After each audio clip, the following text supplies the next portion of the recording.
es uno de los misterios sin resolver más perdurables del siglo XX, la desaparición de Michael Rockefeller, cuando el bote en el que viajaba se volcó frente a la costa sur de la Nueva Guinea holandesa en 1961.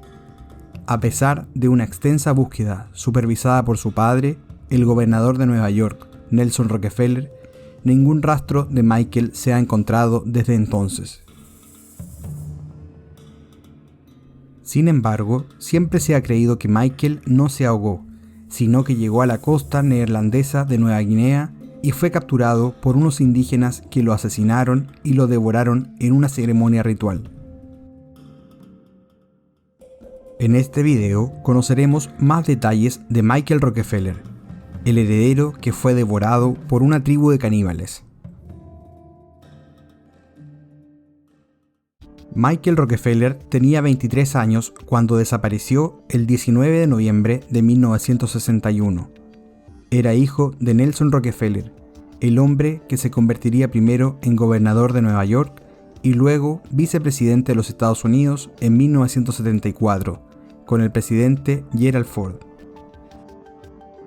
Michael era bisnieto de John Rockefeller, el magnate petrolero que construyó su imperio a los 20 años y que a los 39 controlaba el 90% de la refinación de petróleo en Estados Unidos, y se convirtió en el primer billonario de la historia. Sin embargo, pese a ser el heredero de la dinastía Rockefeller, Michael decidió construir un camino diferente y se encargó de diseñar una vida más sencilla. Michael le escapó a ciertas comodidades que le daba el apellido. En 1960 terminó antropología en la Universidad de Harvard. Para poder pagar sus estudios, llegó a trabajar en una estación de servicio. Una vez con el título en la mano, Michael reunió a sus amigos y les confesó: «Tengo que hacer algo aventurero». La aventura lo acompañó para siempre. En su debut aventurero, Michael Rockefeller entendió que tenía que viajar a Nueva Guinea para estudiar a la etnia Dani. Los Dani eran en aquel entonces una tribu muy atractiva para los antropólogos, ya que son muy distintos al resto de los indonesios. Incluso al día de hoy se desconoce su origen. Con todas sus ilusiones, Michael viajó hasta allí y estuvo con ellos, habló, los estudió y regresó enamorado de esa gente. Luego volvió a viajar en una segunda oportunidad, en la que fue una expedición conjunta de su universidad y el Museo Peabody.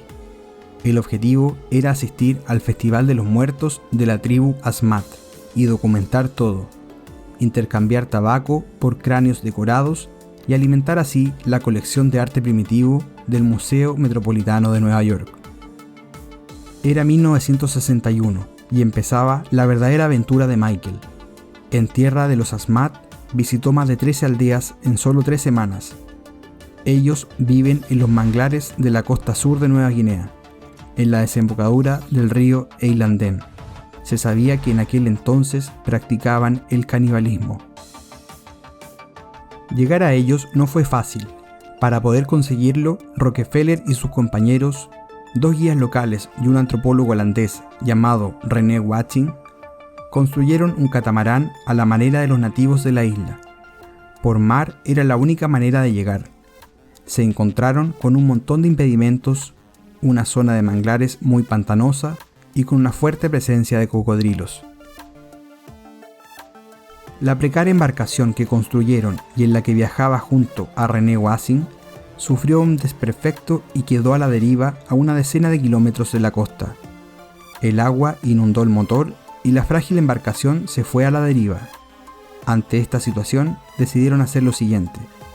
Los 2 guías se lanzarían al embravecido océano para alcanzar a nado la costa y pedir ayuda, mientras que los 2 antropólogos aguardarían quietos en la precaria embarcación. Y así lo hicieron. Los 2 guías se fueron nadando y Michael y René se quedaron esperando.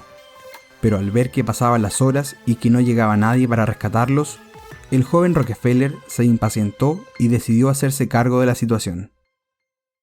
Fabricó una improvisada barca con 2 bidones de gasolina y, como sabía nadar muy bien, se lanzó al agua. En ese momento le dijo a su amigo: «Creo que puedo hacerlo», y se alejó nadando y nunca más se supo de él. Tras 11 horas de caminata, los guías locales habían logrado llegar al pueblo más cercano y pudieron regresar para rescatar a los antropólogos, aunque solo pudieron hacerlo con Wassim. Creo que puede haber llegado a la costa, repetía cuando le consultaban por Michael.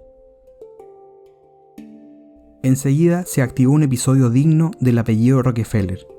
Encontrar a Michael era el objetivo inmediato. Para esto llegó el ejército de Países Bajos, ya que la isla en aquel tiempo era una colonia neerlandesa, y también distintas embarcaciones de Estados Unidos. Junto a 7.000 hombres de la región, empezaron a recorrer cada rincón de la selva. También el padre y la hermana gemela de Michael llegaron a la isla con la ansiedad de encontrarlo con vida. Nada de eso ocurrió. Una semana de rastreo intenso de Michael, y lo único que encontraron fueron los 2 bidones con los que había intentado llegar a la costa. El rastreo fue intenso. Después de una semana se suspendió el rescate. Tanto el padre como la hermana regresaron tristes a Nueva York. No podían ni querían creer que Michael hubiera muerto. Recién, 3 años después, se le dio oficialmente por muerto. Los rumores y teorías sobre el paradero de Michael no se detuvieron jamás. Por ejemplo, en 1971, la revista norteamericana Focus publicó las declaraciones de un misionero neerlandés que afirmaba que Michael Rockefeller había sido asesinado al llegar a la costa, herido de un lanzazo al alcanzar la playa, rematado a hachazos y devorado por los Asmat como venganza por la muerte de 3 de sus jefes en manos de una patrulla neerlandesa.